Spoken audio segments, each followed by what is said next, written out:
Il a voyagé toute sa vie. Toute sa vie, il a voyagé pour découvrir les mystères de l'homme, se comprendre nous-mêmes. Parce que tous les grands philosophes de la Grèce antique, ce ne sont pas de la philosophie comme on croit, mais ce sont plus de la philosophie de l'être. Chercher qui nous sommes et vivre avec cette philosophie-là. Donc Pythagore faisait partie de ces philosophes-là. Et d'ailleurs, c'est l'inventeur du mot philosophie. C'est lui qui a inventé ce mot-là. Or, dans toutes les philosophies que l'on étudie à l'université ou ailleurs, on n'étudie pas Pythagore. Le fondateur de la philosophie, on n'étudie pas. Mais il est également le fondateur du mot cosmos. Cosmétique, cosmique, l'esthétique, la beauté. Et la musique qui va être liée à la musique du cosmos, comme on va en parler. Mais on n'étudie pas également l'astronomie, Pythagore. On étudie que le théorème de Pythagore, qui se résume en un triangle, et on n'étudie que ça, les mathématiques. Or, le mot mathématique également a été inventé par Pythagore. Donc, un homme de cette trempe-là, que l'on résume à un théorème, il y a beaucoup à dire. Mais également, il est l'inventeur des gammes musicales.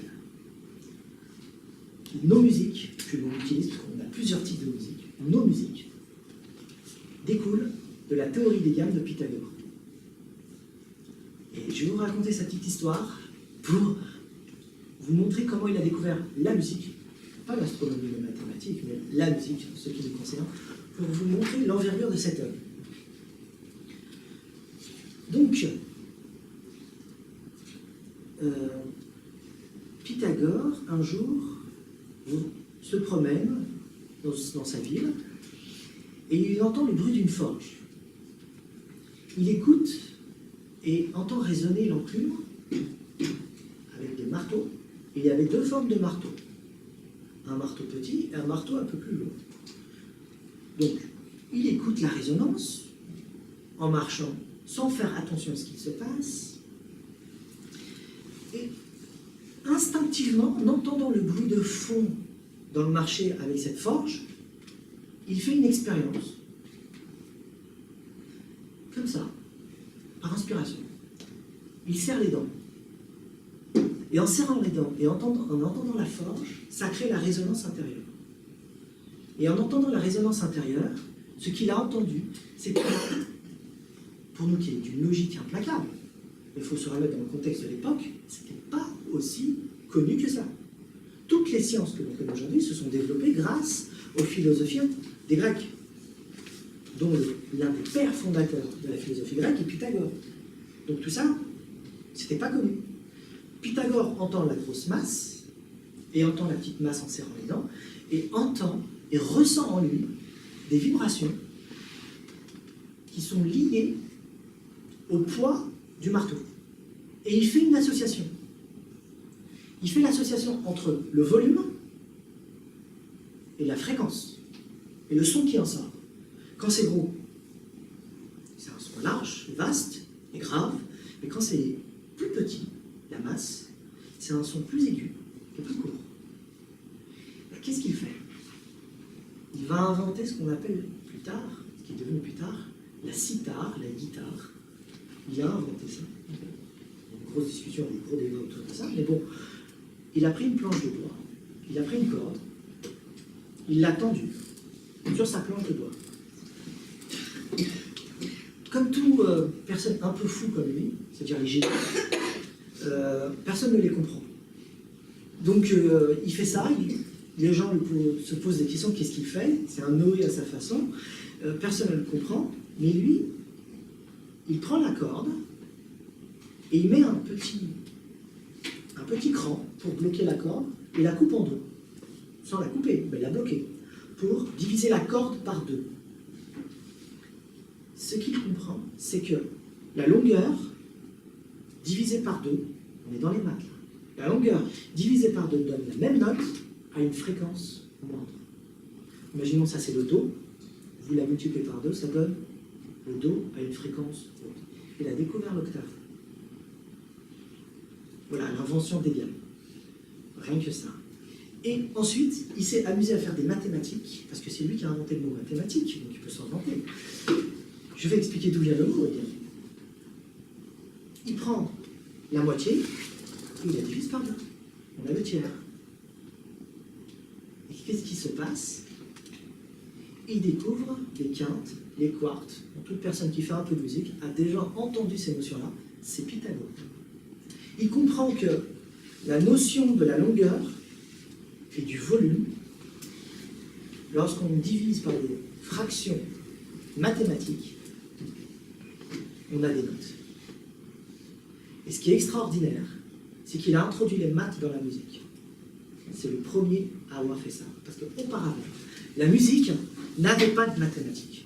La musique était une esthétique, était une religion, comme on venait de dire tout à l'heure. Il n'avait pas la dimension mathématique.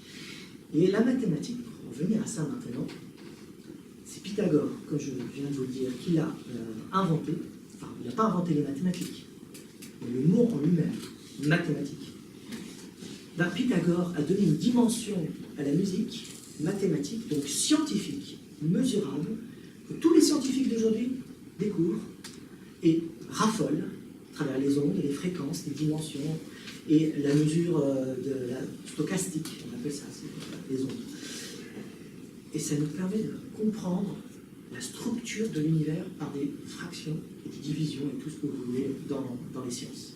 Donc vraiment, le Pythagore, c'est quelqu'un d'extraordinaire. Ensuite, ce qu'il faut comprendre, il a fondé une école de sagesse, on pourrait faire comme ça, c'est l'école pythagoricienne. Parce que son but, c'était pas juste d'un scientifique, d'être un astronome, ni d'être un musicien. Son but, c'était de fonder une philosophie telle que lui-même l'entendait, un art de vivre qui est en adéquation avec les mouvements cosmiques. Et donc tout son système consistait à ancrer l'homme au sein du cosmos et de vivre avec le divin au sein de chaque école qu'il fondait. Donc il a fondé une école à Crotone, et dans cette école, à Crotone, il a donné la fraternité pythagoricienne. Peut-être vous avez déjà entendu parler de la fraternité pythagoricienne. Ce n'est pas le sujet de ce soir, mais ça en fait partie parce que ça découle de là, la musicothérapie, puisque c'est lui qui a commencé à soigner d'une manière scientifique et d'une manière spirituelle les gens par la musique, à travers les maths que l'on vient de décrire là. Donc la musicothérapie, on pourrait dire que le père fondateur de la musicothérapie en Occident, c'est Pythagore. C'est lui. Donc musique et thérapie. La thérapie veut dire soin. Et thérapie, thérapoi, en grec, c'était un mouvement religieux. Encore une fois, tout découle d'un culte au divin, d'un rapport au cosmos et des découvertes de soi. Au fur et à mesure du temps que l'on s'éloigne, la perte de la musique commence à perdre ses racines, donc spirituelles, mystiques, scientifiques, pour devenir simplement divertissement, comme elle l'est actuellement, et dégagée de tout pouvoir magique et rituel qu'il y a derrière. Donc il est à Crotone, il fonde sa fraternité pythagoricienne. Et cette école, elle comprend deux catégories de disciples. Et c'est extrêmement important pour la musicothérapie, puisque elle va faire la même chose, mais un peu plus, je dirais, soft, un peu plus acceptable. Ce n'est pas moi qui ai inventé la musicothérapie, hein, je vais expliquer d'où c'est né, d'où ça vient et tout.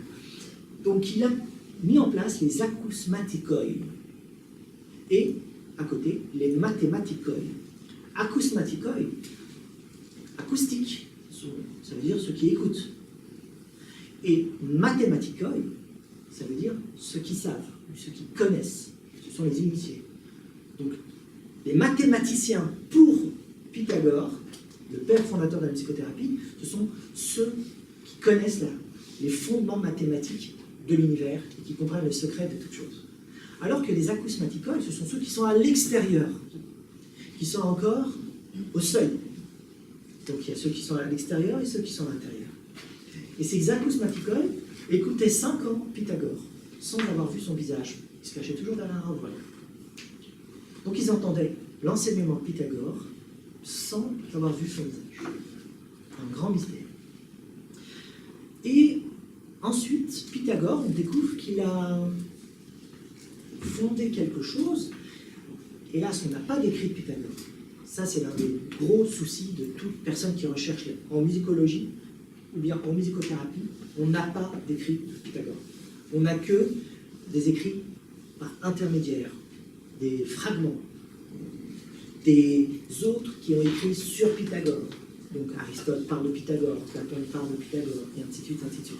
Philola aussi. Et on n'a pas ces paroles en direct.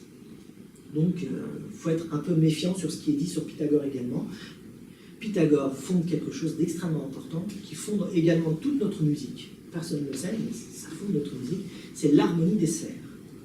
L'harmonie des sphères, qu'est-ce que c'est? Peut-être des personnes en ont déjà entendu parler, je ne sais pas. Ça vous dit quelque chose? Rien du tout. L'harmonie des sphères, c'est le mouvement des 7 planètes de l'Antiquité. Il n'y en avait que 7. Et ces 7 planètes de l'Antiquité, elles étaient des sons. Et ces sons-là, on pouvait les rendre par des sons à travers des instruments de musique et à travers des équations mathématiques, pythagoriciennes, toujours dans cette école. Il entendait que l'univers était structuré mathématiquement. C'est le premier à avoir dit ça. Ensuite, il entendait que la musique structurait le cosmos. C'est le premier à avoir dit ça. Toute la science moderne découle de ça. Ensuite, il dit, il y a cette résonance à l'intérieur de nous. Ces planètes sont à l'intérieur de nous. Ce sont les dieux. Il y a 7 dieux. Le nom des 7 planètes sont des noms de dieux. Jupiter, Mercure, Mars, ce sont des noms des dieux, mais il faut utiliser les noms grecs, qui émettaient des sons. C'était la parole du divin. Et les instruments, on divisait les instruments par onde de fréquence, par note mathématique, pour soigner les gens. C'est-à-dire que quelqu'un qui était malade pour Pythagore, c'était quelqu'un qui n'était pas en résonance avec l'harmonie du cosmos. Et cette harmonie du cosmos, entre autres le mot cosmos, ça veut dire ordre. Donc il y a un désordre en nous. C'est pour cela que nous sommes malades. C'est comme cela qu'il concevait les maladies, pas comme nous. À cause de ce désordre en nous, les dieux sont fâchés. Ils nous donnent des maladies. Et donc, il faut soigner ces maladies par les instruments de musique qu'il a développés, qui remettent en ordre le cosmos intérieur. On connaît le concept microcosme et macrocosme. Donc, tout ça découle de Pythagore. On voit le personnage. Et ce qui est d'extrêmement intéressant, c'est que la musique elle-même, maintenant, elle a sa dimension aussi magique, parce que le mot musique provient du mot muse. Les muses, c'est encore de la mythologie grecque. Les muses provient du mot, à donner le mot musée par exemple, il y en a 9. Il y a les 9 muses, les 9 inspiratrices de l'homme. Et ces 9 inspiratrices de l'homme vont s'ancrer dans la philosophie pythagoricienne. Pythagore va utiliser les muses pour inspirer les artistes qui étaient les seuls médiateurs avec le cosmos.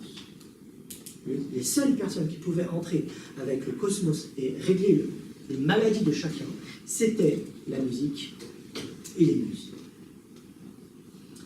Et ce qui se passe, c'est que maintenant, on a une astrologie qui est liée avec ça.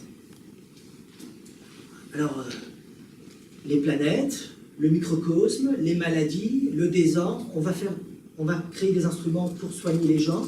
Je vous donne un exemple. On prend au départ une guitare, elle n'avait que 4 cordes à l'Antiquité. Ces 4 cordes vont correspondre à 4 tempéraments. Ces 4 tempéraments, peut-être vous avez déjà entendu parler de ça, correspondent à des états d'âme, comme on pourrait dire aujourd'hui, mais des états sanguins. Donc ces états sanguins, il y en a 4 différents, vont être liés également à des éléments. Terre, air, eau, feu.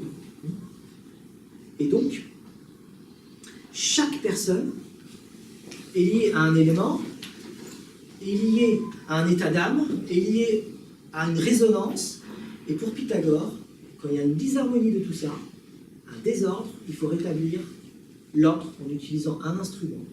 Prenons le cas, il prend 4 cordes, il fait de la guitare, en utilisant un certain tempérament qui comprend chez vous, il va utiliser la musique pour régler votre propre tempérament. La musicothérapie est née. Ça va pour tout le monde? Vous n'êtes pas perdu dans tout ça? Beaucoup d'infos, je pense, là. Hein. Alors, c'est extrêmement important de comprendre tout ça parce que c'est la naissance de la musicothérapie, de la musique, et de remettre en place un peu Pythagore, parce que c'est l'oublié de toutes les sciences et de toutes les philosophies et de tous les arts. Moi, je tiens une importance particulière à rétablir Pythagore, donc j'ai voulu donner le temps à Pythagore parce qu'il mérite son temps, parce qu'il nous a donné énormément de choses, et on est héritier indirectement, que l'on sache ou pas, de beaucoup de choses de Pythagore. Revenons un peu à cette harmonie des sphères. Cette harmonie des sphères, il y avait un code pythagoricien qui réunissait l'école pythagoricienne par un symbole. Déjà par le nombre 5, et on le symbolisait par une étoile, on appelle ça l'étoile pythagoricienne, qui symbolisait l'école pythagoricienne. Parce qu'au départ, les nombres ne sont pas juste des nombres mathématiques, ce sont des nombres qui structurent le cosmos intérieur et extérieur. Donc lui, lorsqu'il entend le nombre 5, il faut l'entendre de cette façon-là, une façon spirituelle également. Si vous lisez un livre d'histoire, vous parlez de Pythagore, il ne va pas vous parler de tout ça.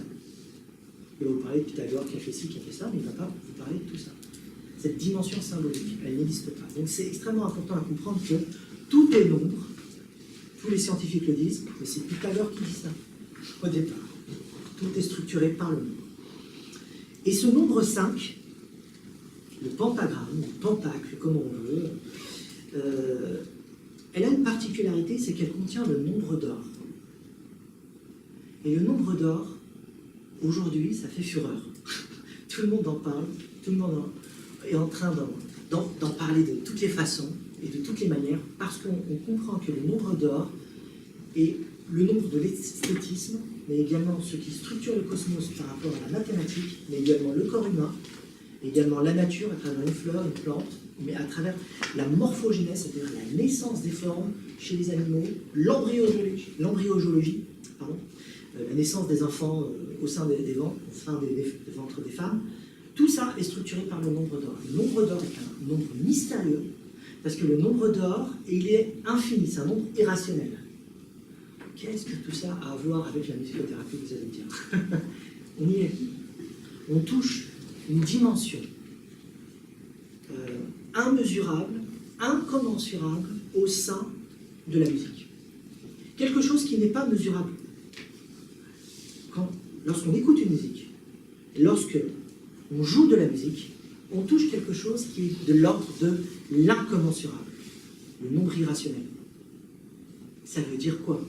Ça veut dire qu'il y a une dimension à l'intérieur de nous qui est non quantifiable. C'est quelque chose que l'on ne peut que faire l'expérience. On ne peut pas le mesurer. Au sein de la musicothérapie, on va intégrer donc une dimension incommensurable, spirituelle, ça en fait partie, mais divine à l'intérieur de ça. Maintenant, il y a un gros souci. C'est bien, je vous ai parlé de tout ça, c'est super. Qu'est-ce qu'on en fait? Celui qui sait entendre la musique, comment elle est jouée, sa structure, il est capable d'entendre l'incommensurable. C'est l'effet que ça me fait, c'est ce que je disais au départ. Je ne peux pas vous dire ce que ça fait. Il faut que vous en ayez l'expérience par vous-même. Parce qu'on ne peut pas le mesurer. On ne peut pas utiliser des mots pour dire ça. C'est ce qui dépasse la rationalité. Et Pythagore avait découvert ça en disant il y a quelque chose à l'intérieur de la musique. Le nombre d'or, entre autres, qui n'est pas mesurable, il l'a appelé allogon. Ça veut dire quoi? Allogon, c'est l'inverse du mot logos. Logos qui va donner la logique, la rationalité, le mesurable, le quantifiable. Ce qui veut dire quoi? Il veut mesurer le monde et il s'aperçoit qu'il ne peut pas mesurer le monde parce qu'il y a quelque chose à l'intérieur de la musique qui est immesurable. Immesurable. Allogon. c'est quelque chose d'extraordinaire. Ce qui veut dire qu'à l'intérieur de la musique se cache le divin. Rien que ça. Rien que ça. Mais on peut l'entendre, on peut l'expérimenter. Ça, c'est une très grosse différence. Donc voilà qu'est-ce qu'on en fait avec. On peut sentir quelque chose si on a la capacité de pouvoir la recevoir et l'expérimenter.